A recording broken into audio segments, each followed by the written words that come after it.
If Russia and Ukraine were not ready to have a peace talk, then it is not our job trying to work it out. Secretary Rubio just told as it is. I think it's important to remind everybody that the Ukraine war is a terrible thing, but it's not our war. We didn't start it. The United States has been helping Ukraine for over the last 3 years, and we want it to end.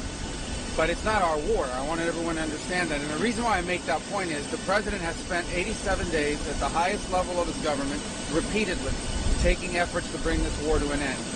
We are now reaching a point where we need to decide and determine whether this is even possible or not, which is why we're engaging both sides. As you know, Ambassador Witkoff has had not one, not two, but 3 meetings with Vladimir Putin to determine the Russian perspective on this and understand what it would take for them to end it. We, General Kellogg, myself, and others have had repeated engagements with the Ukrainians. So we came here yesterday to sort of begin to talk about more specific outlines of what it might take to end the war, to try to figure out very soon, and I'm talking about a matter of days, not a matter of weeks, whether or not this is a war that can be ended.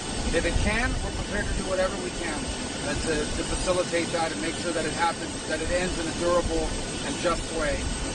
If it's not possible, if we're so far apart that this is not going to happen, then I think the president is probably at a point where he's going to say, well, we're done.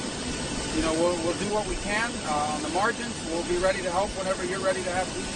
But we're not going to continue with this endeavor for weeks and months on end.